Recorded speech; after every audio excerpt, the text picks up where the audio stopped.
राधे राधे बेटा। आप सभी को व आपके परिवार को नव वर्ष की ढेरों शुभकामनाएं। और मैं उम्मीद करता हूँ कि ये जो 2025 का साल है वो आप और आपके परिवार के लिए ढेरों खुशियाँ लेकर के है।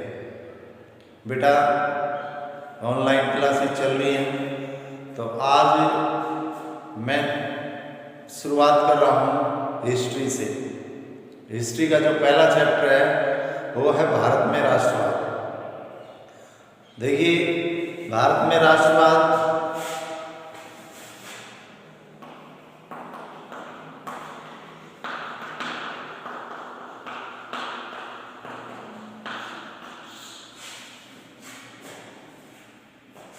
बेटा इसमें महात्मा गांधी से संबंधित सारी चीजें हैं कि महात्मा गांधी का जन्म कब हुआ। देखिए,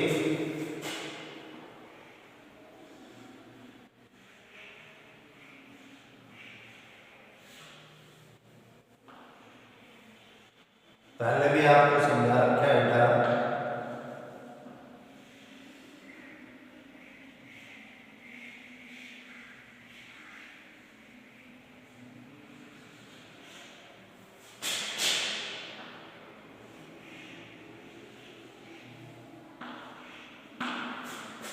महात्मा गांधी का जन्म कहाँ हुआ बेटा?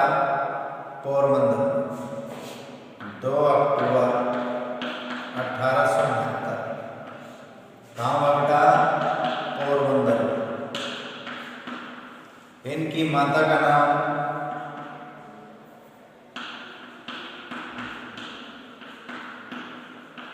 पुतलीबाई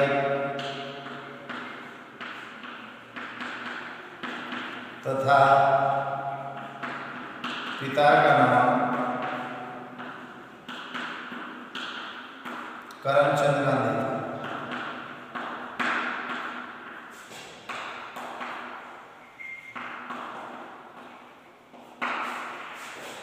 महात्मा गांधी के बचपन का नाम मोहनदास। इनके बचपन का नाम क्या था बेटा? मोहनदास। देखिए, इनकी जो प्रारंभिक या मैट्रिक तक की परीक्षाएं थी वो स्थानीय पाठशाला में हुई। फिर इन्होंने बैरिस्टर की परीक्षा या वकालत की परीक्षा के लिए ये कहाँ गए बेटा? वकालत की परीक्षा के लिए इंग्लैंड गए। कब गए बेटा? 1895। और बैरिस्टर बनकर कब लौटे? 1893 में ब्रिटेन से जैसे इंडिया में आए बैरिस्टर बन करके, इन्हें एक गुजरात के व्यापारी थे, उनके मुकदमे की पैरवी करने के लिए कहाँ जाना पड़ा? अफ्रीका। 1893 में कहाँ गए बेटा? अफ्रीका। जब ये अफ्रीका में गए तो वहाँ जिस ट्रेन में ये सफ़र कर रहे थे, इनके पास फर्स्ट क्लास की टिकट थी, लेकिन फिर भी इनको उस डब्बे में से दूसरे डब्बे में चले जाने के लिए कहा कि ये इसमें केवल अंग्रेज बैठते हैं, अंग्रेजों के लिए है, तो आप दूसरे डब्बे में, यानी इनको बाहर फेंक दिया और ये जिसमें आम लोग बैठते थे उनमें जाने के लिए इनको बाध्य किया। तो गांधी जी को बड़ा दुख हुआ और उन्होंने अफ्रीका के अंदर ही जब इसने देखा कि भारतीय या जो भी काले लोग हैं उनके साथ जो गोरे लोग हैं वो ज्यादती कर रहे हैं, तो अफ्रीका के अंदर इन्होंने सबसे पहले सत्याग्रह आंदोलन चलाया। कौन सा आंदोलन चलाया? सत्याग्रह। और इस आंदोलन में इनको काफी प्रसिद्धि मिली। जब इनकी प्रसिद्धि दिन प्रतिदिन बढ़ती जा रही थी तो इंडिया के एक शख्स थे जिसका नाम था गोपाल कृष्ण गोखले।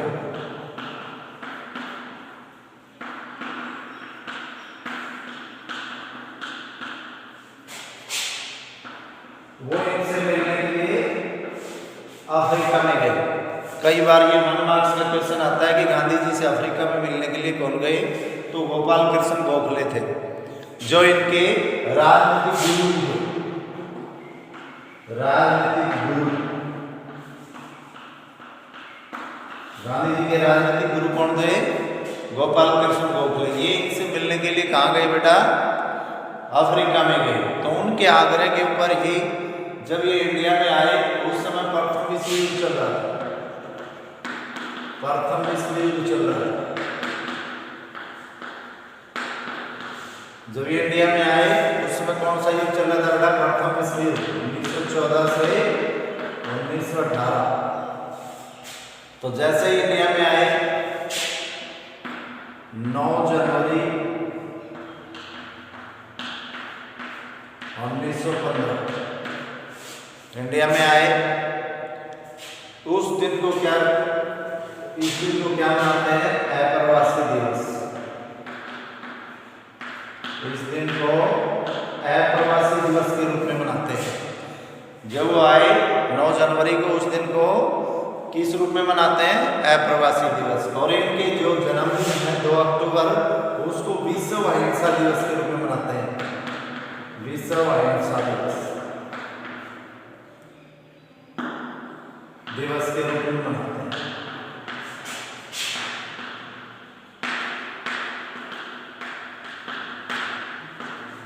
ये दोनों इंपॉर्टेंट क्वेश्चन है कि विश्व अहिंसा दिवस कब मनाया जाता है? 2 अक्टूबर को, जब गांधी जी का जन्म हुआ।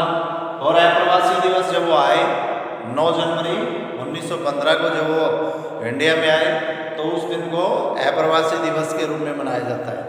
तो देखिए बेटा, जैसे ये इंडिया में आए 9 जनवरी को, तो इनको बनारस विश्वविद्यालय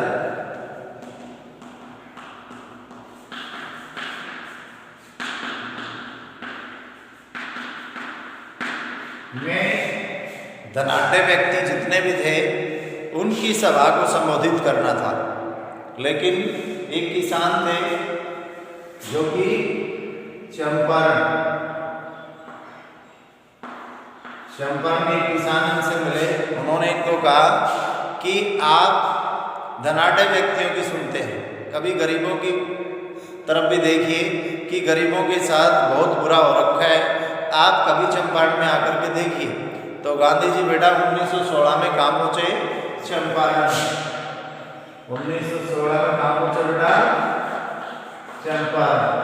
जब ये चंपारण में पहुँचे तो इन्होंने देखा कि जितने भी किसान थे उनके ऊपर नील की खेती को लेकर के दबाव पड़ा हुआ था कि अच्छी भूमि के ऊपर नील की खेती की जाए, और जो बेकार भूमि है उसके ऊपर खाद्य उत्पादन पैदा किए जाएं। जबकि किसान ये कह रहे थे कि अच्छी हाफ जो भूमि है या 1/3 जो भूमि है उसके ऊपर तो हम यानी नील की खेती उपजाएं, और 3 हिस्से के ऊपर हम यानी अच्छी भूमि के ऊपर खाद्य उत्पादन उगाएं।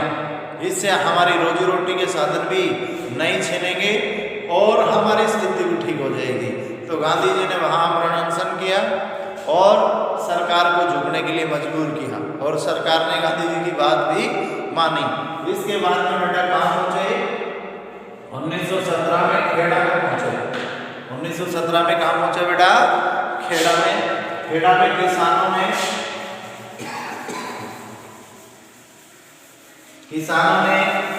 आंदोलन कर रखा था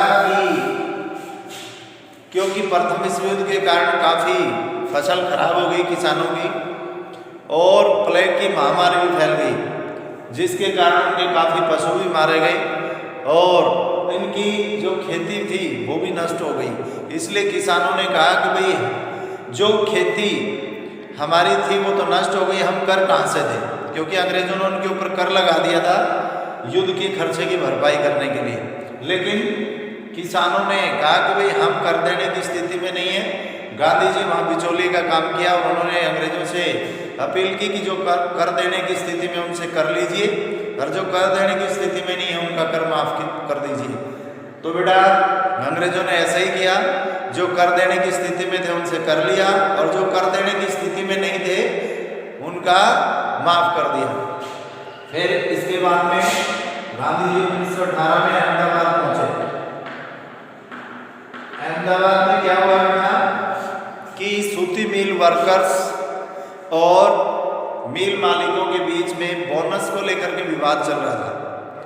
तो सूती मिल वर्कर्स जो मजदूर थे वो 50% बोनस की मांग कर रहे थे, जबकि कंपनी के जो अधिकारी थे या कंपनी मालिक थे वो 15% बोनस देने के लिए तैयार थे। गांधी जी ने मध्यस्थता निभाई, उन्होंने आमरण अनशन भी किया और कंपनी को झुकने के लिए मजबूर किया, और ये जो जितने भी सूती मिल वर्कर्स थे या मिल मालिक जो मजदूर थे उनको 35% बोनस दिलवा करके इस समस्या का समाधान किया।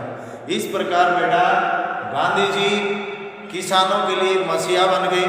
किसान इन्हें महात्मा और भगवान आदि नामों से संबोधित करते थे।